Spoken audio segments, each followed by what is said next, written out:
And you all can hear me okay, can't you? Yes. Okay, thank you.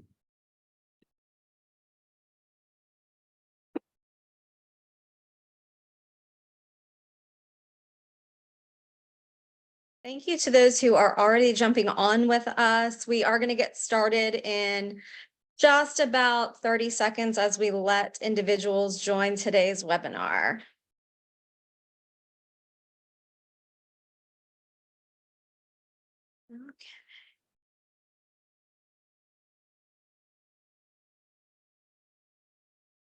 Okay, well, it looks like we have a good amount of attendees already on with us, so we are going to get started. Welcome to today's Environment and Energy Leader webinar sponsored by Montrose Environmental Group in partnership with Sensible EDP and Bracewell. Welcome to Measurement-Informed Methane Inventories in today's regulatory environment. Before we dive into today's content, just a few reminders for all attendees. This event will be available on demand later today, so you will have the chance to go back and watch this again. Montrose will be providing a copy of the slide deck to all attendees after the live event in a follow-up email. If you have questions for our panelists today, please submit using the Q&A widget at the bottom of your screen. We will do our very best to get to all of the questions before the webinar ends, but if we do not get a chance to answer your question, a member of the team will follow up with you as soon as possible. Feel free to join the chat, tell us where you're calling in from. We really do have a global audience with us on today. And there will be a few poll questions for attendees, so we appreciate your participation in all of our polls. And at this point, I am going to turn the event over to Elizabeth McGurk.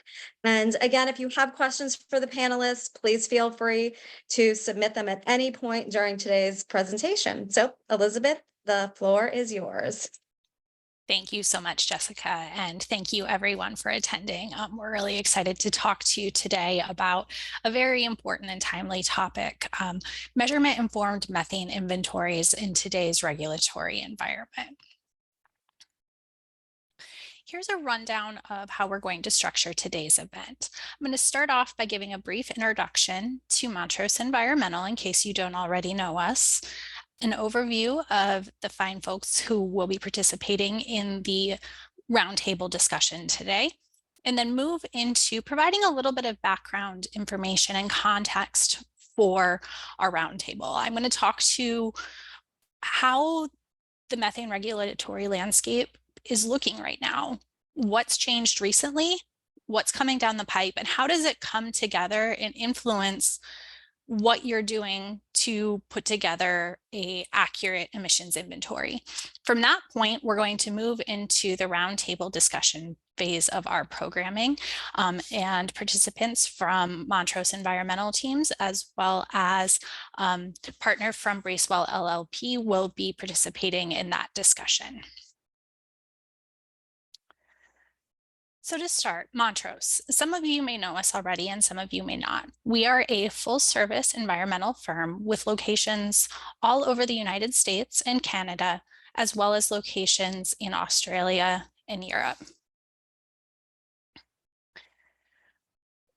We first built our reputation in the emissions measurement and emissions detection space with our world-class stack testing teams, our LDAR teams, and our OGI teams.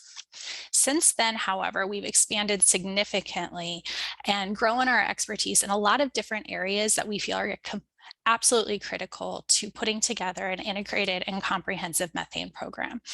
We have folks who are experts in measurement, folks who know methane mitigation initiatives, others who specialize in taking that data, using it, visualizing it, and using it to inform decisions. We also have people who are experts in the permitting and compliance space and who can support community engagement and support.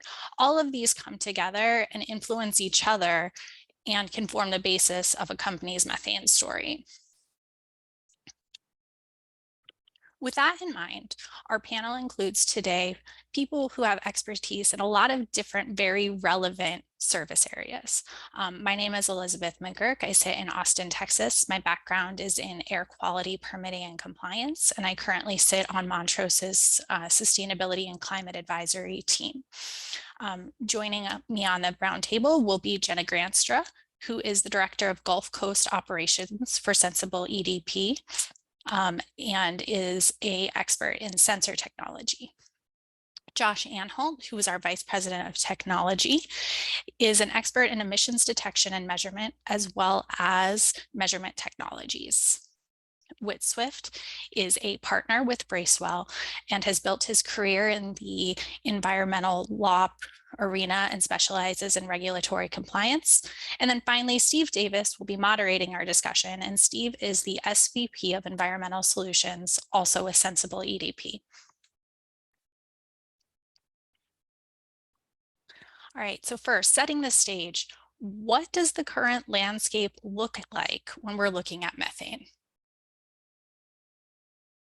So specifically looking at the United States, we've had 4 very big pieces of proposed and finalized regulations come together and be promulgated recently. And together, they overlap to provide a framework that is proposed to dictate the United States' first ever methane tax or methane fee. They include provisions that tell you when you need to take direct measurements of your emission sources and when you can, and also include information on how do you do this? How do you monitor, and how do you measure? One anticipated piece of United States rulemaking that we're not going to get into today, I'm just going to mention briefly here, is the anticipated PHMSA rulemaking that is very specific to the pipeline infrastructure. All right, so I mentioned that these 4 rules overlap and they come together and form this story. I think it's important to understand how they influence each other and how they interplay now and how they're proposed to interplay moving forward. First up was the Inflation Reduction Act. As part of the IRA, it included very specific provisions to Congress to establish rules that did 3 very specific things. 1, institute new emission standards for the oil and gas industry. This is done through the NSPS subparts Quad OB and Quad OC. 2, increase the accuracy of reported emissions inventories. What are companies emitting and how do they report it? This is done through the proposed revisions to the mandatory reporting rule, specifically subpart W, which applies to oil and gas services. And 3, establish a methane tax, which is being implemented through the proposed methane waste emissions charge, or WEC. So first, IRA, it says, Congress, you need to do these 3 things. And so they did. First off the press, the NSPS subpart Quad OB, Quad OC series. These are emission standards for new and modified oil and gas sources, as well as emission standards for existing stationary sources, again, in the oil and gas space. Next, the mandatory reporting rule, subpart W. This is the rule that dictates how a company is going to calculate and report its greenhouse gas footprint. The proposed rule includes more provisions for measurement-based inventories and includes previously unreported emission sources in an effort to arrive at a more accurate inventory. And then finally, the WEC, which was proposed earlier this year, which is the methane waste emissions charge that's based on the annual emissions that exceed a specific allowance for a facility or an asset. NSPS subpart Quad OB and Quad OC influences the WEC because at some point there will be a regulatory compliance exemption from WEC applicability if a facility is in full compliance with the NSPS subparts. Subpart W, that influences the WEC too. And this is because the emissions that a facility reports under subpart W will be used to determine the financial liability under the WEC. So if your head isn't spinning yet, it probably should be. Everything is changing and it's changing fast, and it's hard to keep track of what happens when. This slide will be included in the deck that's available following our discussion today, but it gives a little bit of an overview of the 5-year outlook of what the regulatory space is expected to look like in the United States from when rules are proposed, expected to be finalized, and become effective. I think just some important things to call out here is that we're expecting the NSPS subpart Quad-O series to be published this week, which means the compliance dates will start ticking here in about 60 days. And the Quad-O-C series will be effective in about 3 years. We expect the greenhouse gas reporting program rule to come out later this summer. And as proposed now, the WEC will apply to emissions you are generating now with your first charge due in March 2025. All right, and that's just what's going on at a federal level in the United States. I also want to briefly call out that things are changing other places too, both on a state level and internationally. In the United States, we're seeing states start to move on their own, making changes that apply to operations within their state. Colorado, Reg 7 will require GHG verification beginning in 2025, so an independent verification of a represented inventory. California has passed regulations for orphaned wells to prevent the creation of new orphaned wells, and also has got a lot of attention for its 2 new climate disclosure bills.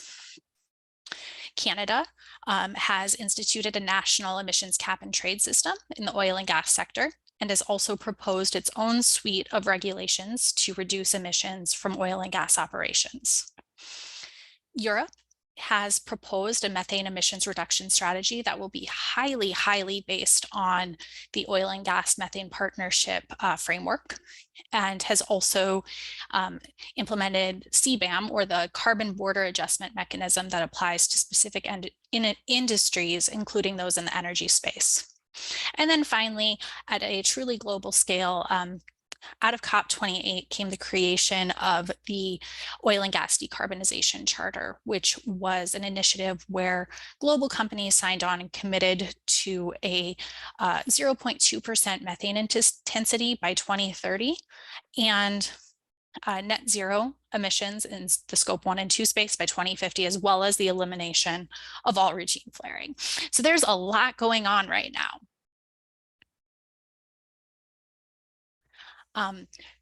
I want to do a slightly deeper dive into the 3 recent pieces of United States rulemaking, because those are going to really form the backbone of our roundtable discussion.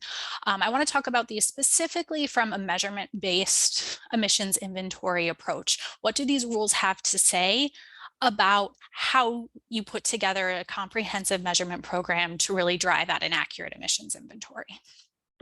So first, NSPS subparts Quad-O-B and Quad-O-C. These are the emission standards for stationary sources in the oil and gas space.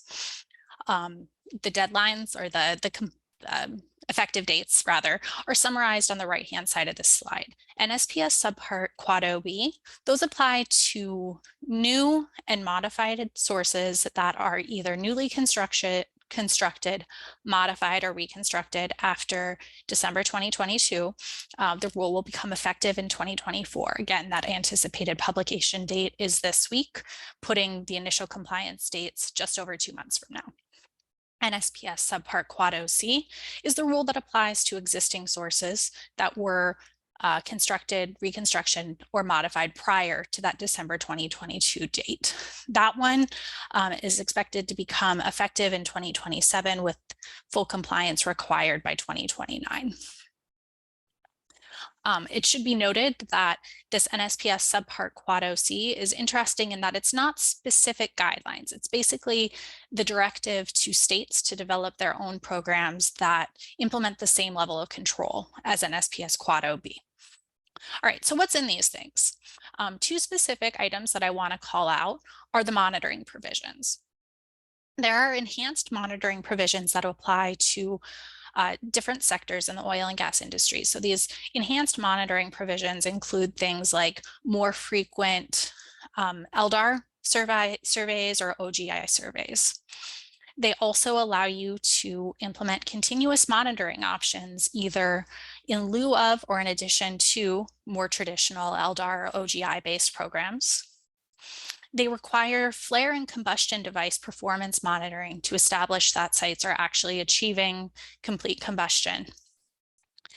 And they include alternative technology approval provisions for things like aerial monitoring, et cetera, to give room for the development of emerging technologies and give companies the option of implementing technologies that may not exist now. One thing that is completely novel about NSPS Subpart Quad OB is that it establishes for the first time what is called the super emitter program. Under this super emitter program, approved third parties have the ability to spot and report emission events to the United States EPA. The United States EPA will take these reports, validate them, and then notify the operator who caused the emission event. The rule contains then very specific provisions for the response to such a report, including the response is going to need to include things like a root cause analysis and corrective action planning, and information about what happened and what caused this event that this third party spotted. This is new, it hasn't been done before here. All right, subpart W, this is the reporting rule. So this is the rule that is telling companies how to calculate their emissions inventory and how to report it to the United States EPA. So this rule has been proposed. The EPA is no longer accepting comments upon it. In the final rulemaking, it is expected sometime this summer. It has to be issued by August, according to the deadlines in the Inflation Reduction Act. What's interesting about this one is, I mean, it's all emissions inventory, right? So it's all relevant to today's discussion. But what's the material changes are and where folks are likely to see an impact to what inventory has been reported previously is that there are new emission sources that are required to be reported now. The current version of the reporting rule does not require emissions of all of these sources that are listed on the left-hand side of these screens. They just didn't have to be calculated before. The rule as it's written now also allows some provisions for using measurements to inform the reported inventory, specifically for acid gas removal, for blowdowns, and also for compressor vents for some industry segments. The new rule is expected to allow additional monitoring and measurement so that you can use actual empirical data to influence your numbers that you report to the agency. You're anticipated to be able to use direct measurement for pneumatic devices and pumps, associated natural gas compressor vents, equipment leaks, and other large release events, which points back to the NSPS Quad OB super emitters. All right, and then the third rule, the WEC, this is the United States first methane tax. This is specifically going to apply to facilities who report more than 25,000 metric tons of carbon dioxide equivalent under subpart W of the mandatory reporting rule. The fee will be based on the difference between actual emissions and an allowance. The allowance is based on the industry segment of the facility and the throughput through that facility, where facility matches the definition as given in subpart W. It will allow netting across assets and basins to determine that financial liability. The charges per ton are set to increase with $900 per metric ton beginning in reporting year 2024, which, as I mentioned previously, is now increasing up to $1,500 per metric ton in 2026. What's interesting here, reporting year 2024, that's before the mandatory reporting rule is released. So that's going to be calculated according to those previously promulgated rules. There will be exemptions for the WEC that will allow a facility to become exempt from having to pay anything under the WEC. There are exemptions related to plugged wells and some about permitting timeline, but one that I think is really interesting is that there is an exemption related to complete compliance with NSPS subparts Quad OB and Quad OC. That won't be available for 3 years though, because if you remember right, the NSPS Quad OC timeline, the earliest it will be implemented is 2027. So we're not looking for that exemption to become available for quite some time. But really what our takeaways here for me is that one, using emission factor based emissions inventories aren't going to give an asset or an operator the power or the information to drive down their emissions, because it won't give an accurate picture of what's happening where. And so that won't give you an avenue to really reduce your financial liability under this rule. Measurement informed inventories are going to be more accurate and give you an opportunity for targeted methane mitigation efforts. Okay, before we move into our panel, I just included one more bonus slide because I think it's important to recognize that there are voluntary programs in addition to regulatory ones that are available for the oil and gas industry. And a lot of those programs are very measurement based. Oil and Gas Methane Partnership 2.0 in particular is a program that I have a lot of experience with. And it is a program that's built around having a measurement inventory driven approach to methane intensity reductions. So this is a framework that's telling you how to take source level emissions measurements and site level emissions measurements and use that data to put together a robust inventory and use that information to inform your reduction efforts. There are a lot of parallels between programs like this one and the proposed or that suite of rulemaking that we've talked about. And so I think it's important to put them side by side and think about how a program like this might become attractive to your operations when you're looking at updating them anyway for our new regulatory requirements. All right, with that, I'm going to hand this over to Steve Davis, who will be moderating our roundtable discussion. Excellent. Thanks, Elizabeth. Appreciate that very much. To kick off the roundtable, I had a question for Josh. Josh, how do you start developing a measurement-informed emissions inventory? What do you feel like? What's easy, what's not, and what are your clients doing today? This may sound really simple. And by the way, thank you to all for joining globally, seeing in the chat, some great countries popping up. Understand what you own and where you own it. A $900 level controller was whenever in your inventory is now in your inventory. This may seem rudimentary in saying, but in practice is actually can be proved hard. And second, Excel is not a database. The advancements of inventory management, because that's what we're talking about, is source level measurement. And the source level is based on a very enhanced inventory of what you own, where you own, and the rocks that you're producing from and the associated equipment. And it's from there that you can understand how you can get a round peg and a round hole, as opposed to a square peg round hole measure approach to those equipment types. Then you can start looking at the various technologies on a continuous or temporal basis of now building up how you, what the emission footprint is of a component, a process, a site, and at a basin level. That makes sense, Josh. And you know, to further that, there's always the data play as well, right? We're trying to capture the data. Jenna, I know you're the director of field operations. You're in the field. How do you utilize the data you actually capture in the field? And are there challenges in acquiring that data? And maybe what are some solutions to overcome those challenges that you may see? Yeah, thanks, Steve. Good morning, everyone. Yeah, one of the major challenges in this space is that there's several different technologies that you can deploy. As Josh mentioned, you can have surface level point sensors, there's lasers, aircrafts, drones, and the OGI camera. So you're working with a number of different vendors and different technology types. And it's important to understand the data that you're collecting, the accuracy, the sampling rates, detection limits, and then you have to store, interpret, and visualize the data from those various different sites.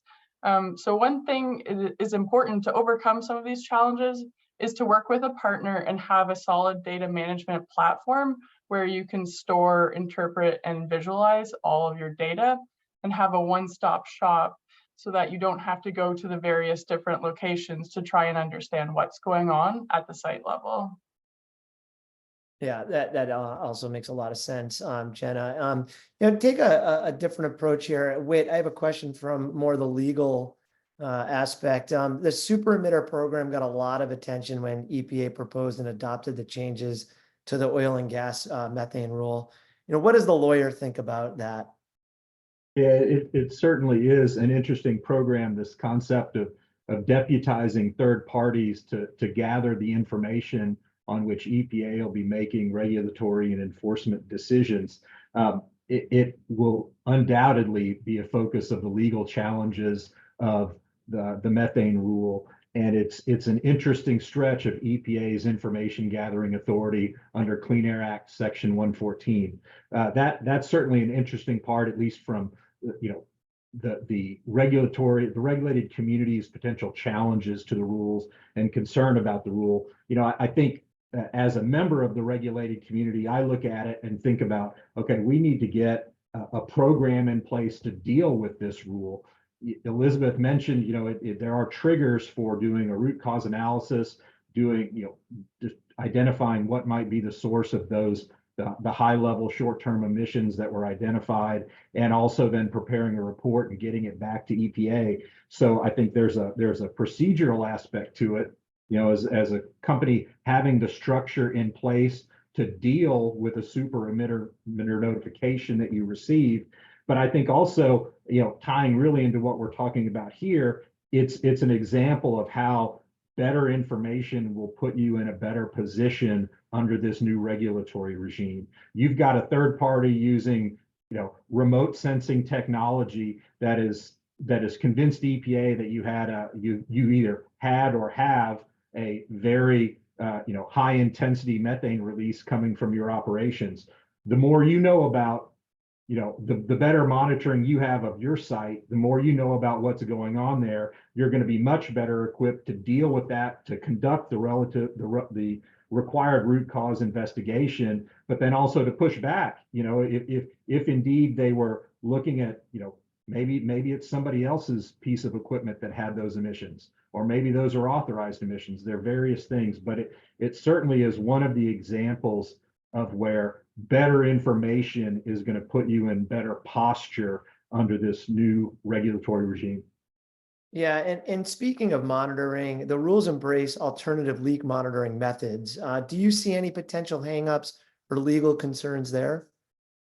I guess certainly a legal or a hang-up more than a legal concern, I would say, in that I love the idea of, and Elizabeth was talking about this, about moving towards better data based on site-specific things as opposed to emission factors.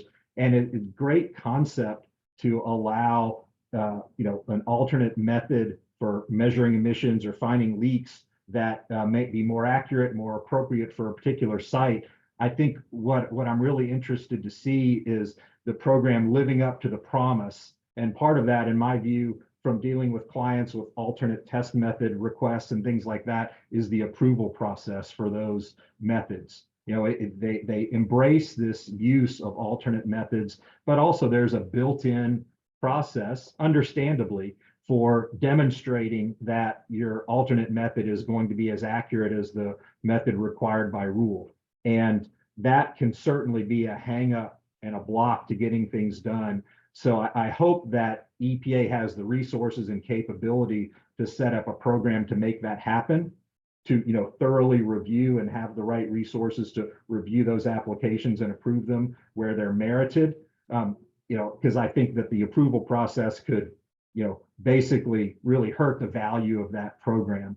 So I'd like to see that. And I think the other thing in thinking about the program is it also throws in kind of a regulatory advocacy piece to this, as far as not only do you need to have the technology, a good technology, but you've also got to have the folks behind that technology that can help work the system and get it through and get the EPA approval for it. So you want to, if you've just got the method, but you want to have somebody who also can explain that, can advocate for it, can get it through and get it EPA approved so you can take advantage of it. Wait, that's super helpful. At this point, I wanted to throw up our first poll question to the attendees. If we can get that up on the screen and everyone could answer it, that would be fantastic. And just pretty simply, well, where do you sit in your organization? If we take a minute to answer that, we will show the poll results soon.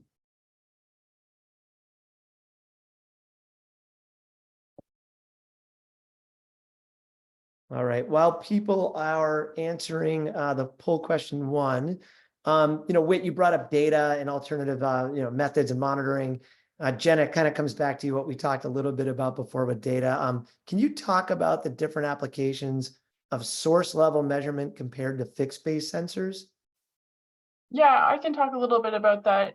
It's important to understand that each technology comes with a set of pros and cons, including accuracy, data frequency, how many you'll have to deploy at each site. I will say there's no one size fits all solution across the board. Each site has different needs based on the location, where it's located, staff, how soon people can get to the site.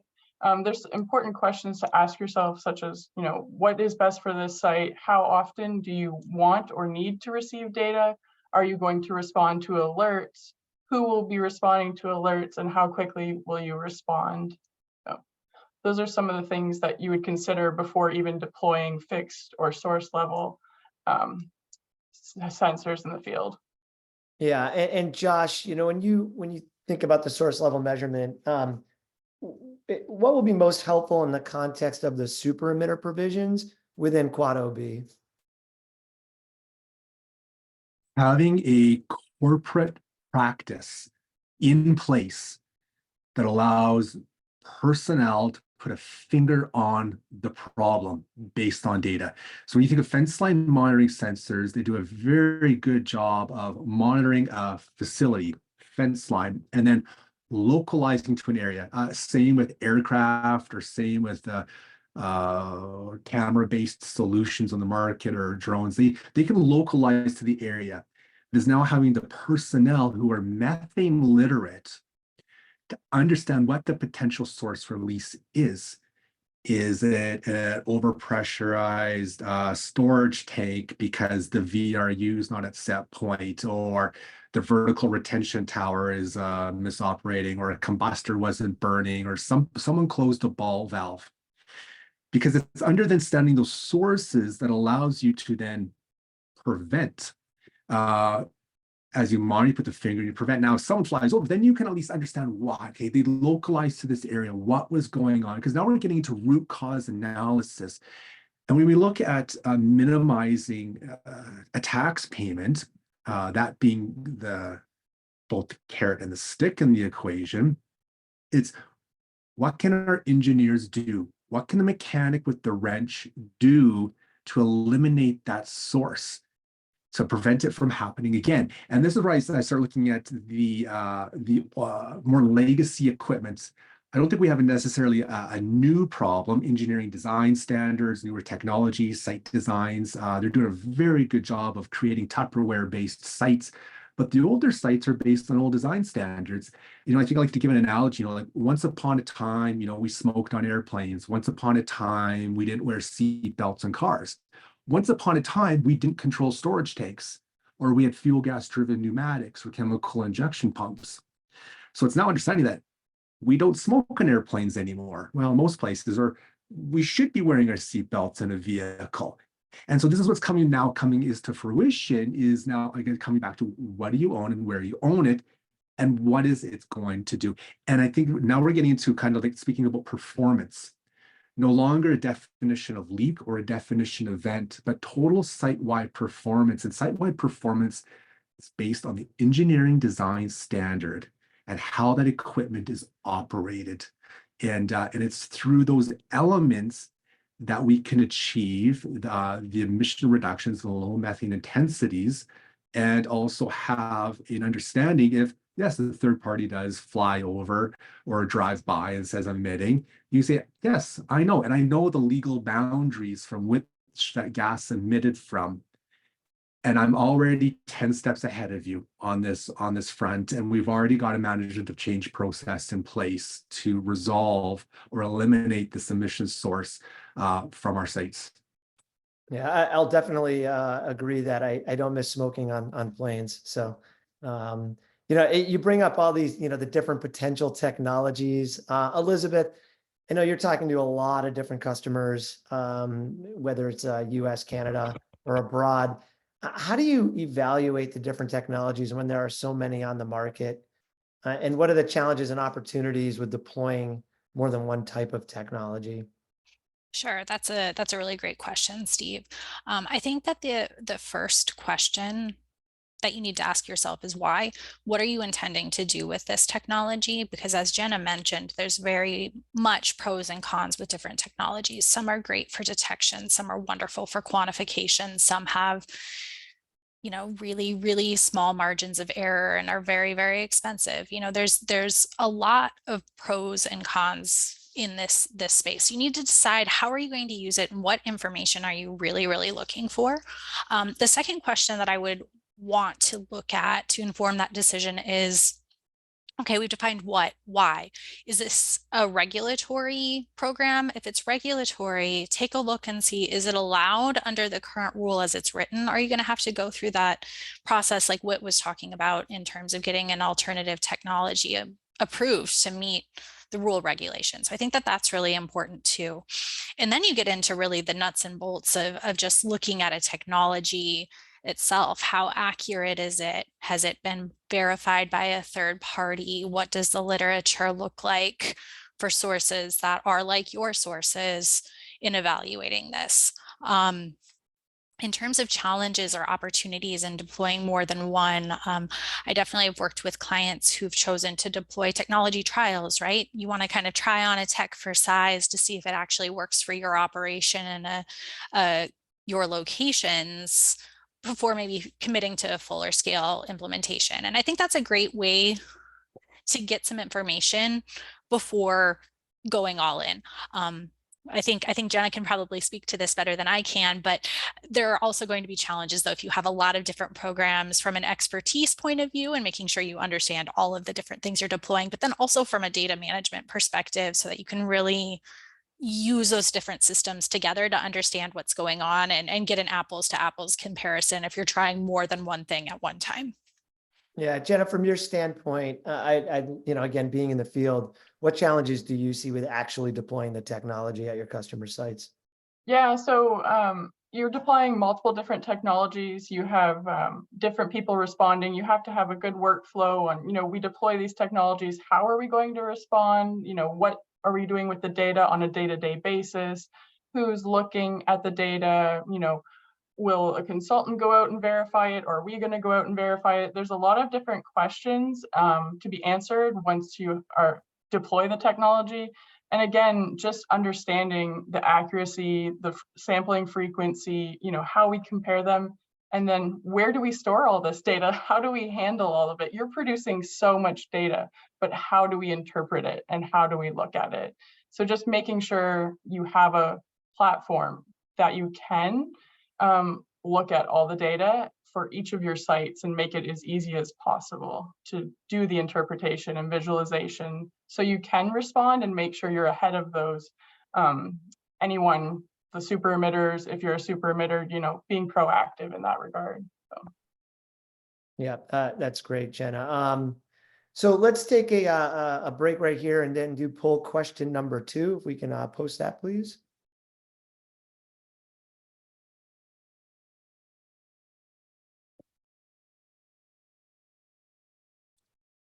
I'm not sure if that got posted or not.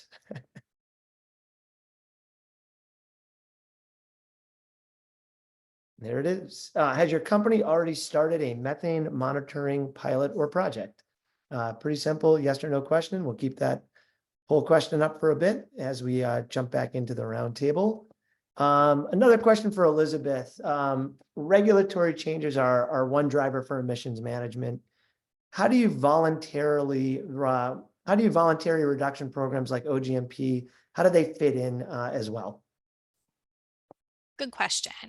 So as I mentioned earlier, a lot of the voluntary programs follow an approach that is essentially put together in inventory using measurement, like source level measurement of a particular equipment type. Verify that inventory, that make sure that you understand it, you've captured everything with site level measurements. And then you use that information to inform your mitigation efforts, to actually put together a cost benefit analysis of implementing new technology or a new approach to reduce your emissions footprint. This basic approach should sound pretty familiar. It kind of mirrors the regulations that we've been talking about already, right? Where you've got the requirement to measure emissions from your different sources to report them under, say, subpart W. You've got options to do continuous monitoring or site level analyses under Quad OB, which can kind of mirror that level 5, that site level approach, and then ideally use that information to drive down your emissions to reduce your fee under the WEC. That it's very similar. The regulations are starting to drive requirements closer to what's required under these voluntary programs. And so I think that it's time to look and see whether there are enough benefits of the voluntary programs to consider signing on, because a lot of the things that they require are now being required in the regulatory space as well. And some of those benefits of the voluntary programs are things like having the name recognition of being a company who's chosen to do more and say publicly that they're committed to reducing their methane footprint, or joining a community of like-minded companies because they often have a very strong consortium to discuss the complicated engineering and mitigation challenges that are common across the industry. And then finally, the last thing I'm going to say is that the US rulemaking, I say it kind of mirrors OGMP, but the upcoming EU regulations are directly built upon OGMP requirements. So those ones are saying, we really like this OGMP framework, and we're going to start requiring it for companies that operate here, maybe companies that export here, and are really just requiring people to do it. Yeah, Josh, I know I keep going back to you because of your breadth of experience with so many different clients. Anything from your point of view on either OGMP or any of the voluntary reduction programs? Yeah, I think it's starting with the starting point of what you want to be when you grow up, and how you play within the geopolitical space. And I think going back to Elizabeth's comment about European Union OGMP, that's cross-border tax adjustments. I think of exports leaving the Gulf of Mexico and an LNG shipment hitting the port in Netherlands, and that natural gas being distributed across Europe. There will be a tax applied to molecules that are less green than others. So getting a consistent yardstick on a measurement approach within your operations. And if you're going to do something, set to a level that is to that what you want to be to grow up. But if the set the level is minimum compliance, that's all right. But when I look where the world is going, we're not stopping at a 45% reduction, 55% reduction, 75% reduction. We're achieving a 0.02% of the total supply chain will be allowed to emit to atmosphere. It is in that basis that the natural gas can compete on a global basis with coal. It can compete on a global basis as a low carbon intensity energy source. So those that have a long vision like I do, that oil and gas is here to stay because it lifts people in countries out of poverty. It provides energy to create wealth and opportunities around the world. And it's not necessarily about climate change. It's about creating energy, and the best energy. And if we're going to produce the best energy, it might as well be coming from the best countries in the world, the United States of America and Canada. so that we can truly stand behind and say that we are providing the best for society and mankind ahead.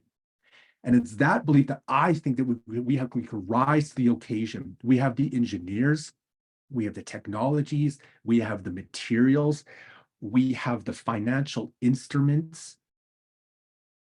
Pick a yardstick, start measuring with it. Your yardstick might change. You might go from imperial to metric or back to imperial, but pick a yardstick and start measuring. And then from there, that will feed the shareholders, that will feed the board of directors, that will be your social license to operate. And that is how you put your head on your pillow at night, knowing that, damn, I'm doing a good job for myself, for my country, for my state, for my province, and for the world. And is it in that belief that we can do this and we have the tools. So that's where my mind goes when I think about OGMP and I think about this, is that we can. Yeah, I love that, Josh. I appreciate that. Let's do our last poll question, if we can post that. And someone from the audience said, Josh, 100% agree. So I think that touched a nerve, Josh. Last question, does your company intend to implement a certification program like OGMP or MIQ in the next 12 months? And I would appreciate all of the attendees answering that. And we're going to move into a bit of the Q&A before we wrap up with thoughts and perspectives from the panelists. I think what I'll do is I'll read these off, and for the panelists, I'll assign questions to answer and put you on the spot. So I'll start with you, Elizabeth, from Carolyn. For the WEC, the WEC, is the 25,000 carbon dioxide equivalents for methane emissions only? No, it is total carbon dioxide equivalent emissions reported under subpart W, and Whit's nodding, so I'm glad I got it right. So that's from CO2, NO2, all pollutants that were reported under the mandatory reporting rule feed into that CO2e calculation. Excellent. All right. Thank you. Charge just applies to your methane, but Yes. the threshold of applicability is based on CO2e. Got it. Thank you, Whit. Next question is from Pedro. Are we only talking about linear installations and specific locations, or does this legislation and measurement methods also apply to water reservoirs? I don't even know who to assign that to, so I'll just throw it to Josh. Methane is methane. CH4 is CH4. The molecule is identical. Maybe the difference between anthropogenic and biogenic, maybe with some ethane background tracers within there. But suffice to say that, yes, landfills or any other kind of sources of methane are of consideration. And it's not just the oil and gas sector that is being talked about. In Canada, landfills are in proposed gazette for measuring and monitoring. So now we're looking at drone-based top-down Gaussian flux rate measurement tools and lasers, tailing ponds from SAGD operations. Methane is methane. There might be some sectors in some countries, agricultural and other aspects, or like food waste, or things like that, that will be emerging and coming on.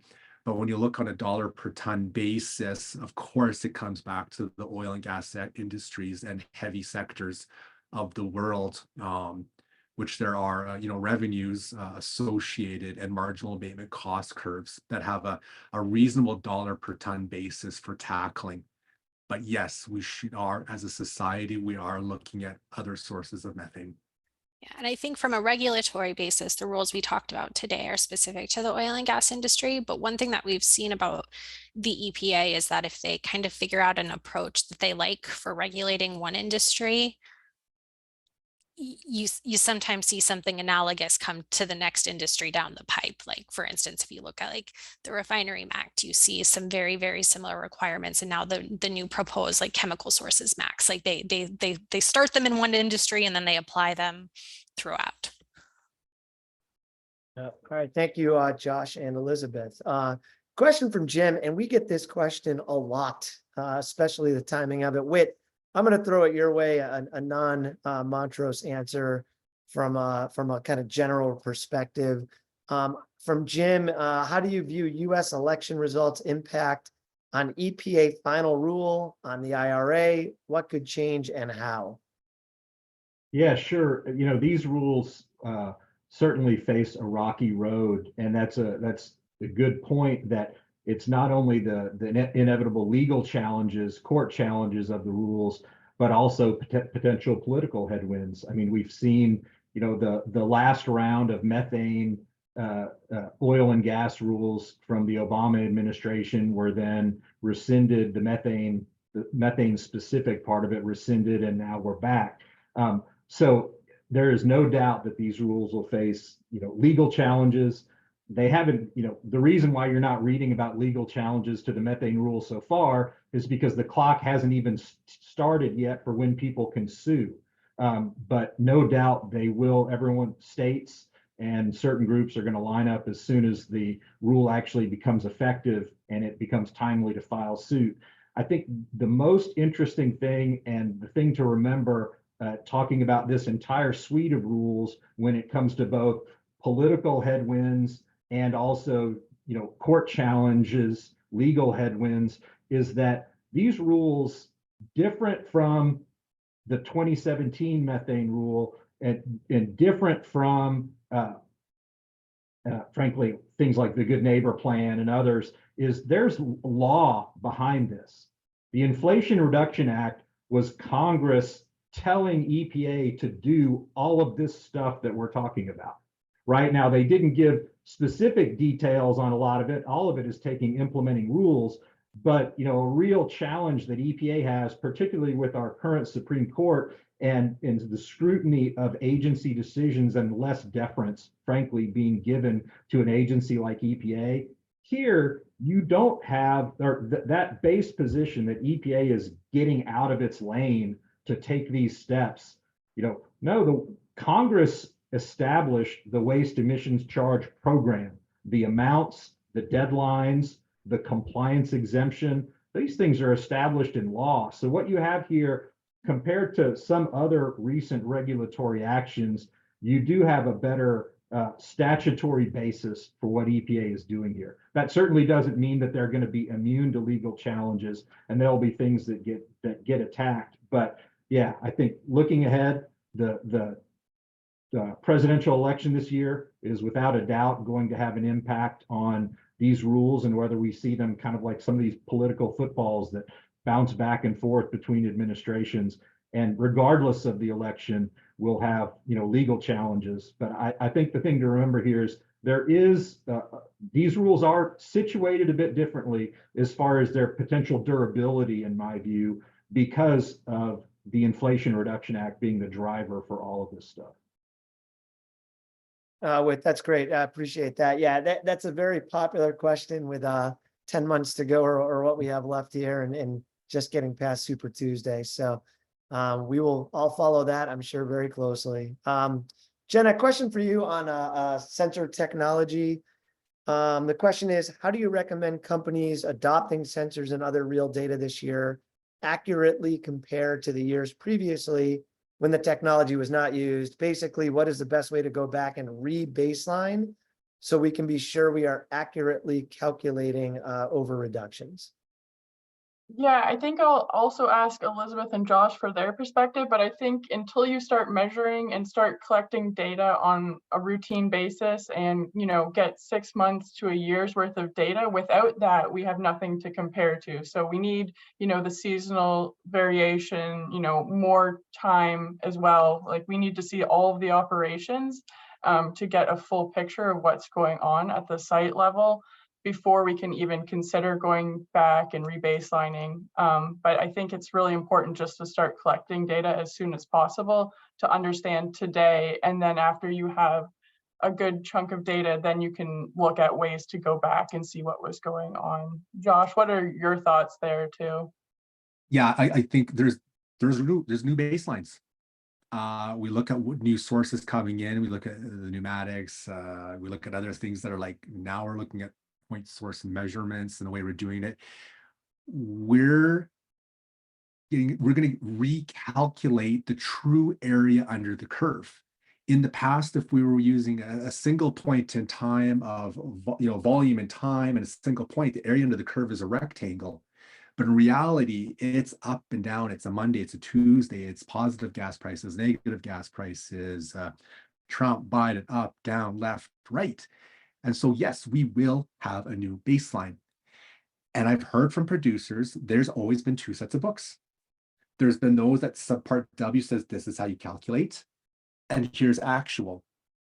And this is where these new regulations and the OGMP voluntary standards, it's pushing those together.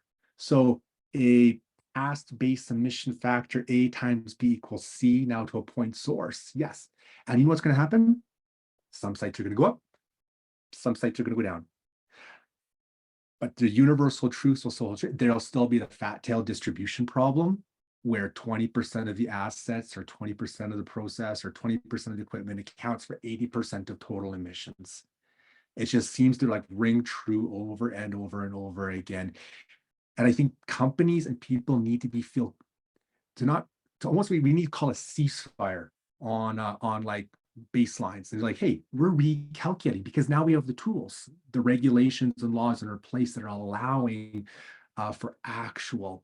And it's from that actual then we find our true deltas. And then that's where, strong capitalistic forces will come into play about rate of returns, marginal limit cost curves, CapEx and OpEx spending on how we then laser focus financial dollars and financial tools and approaches onto those specific problems.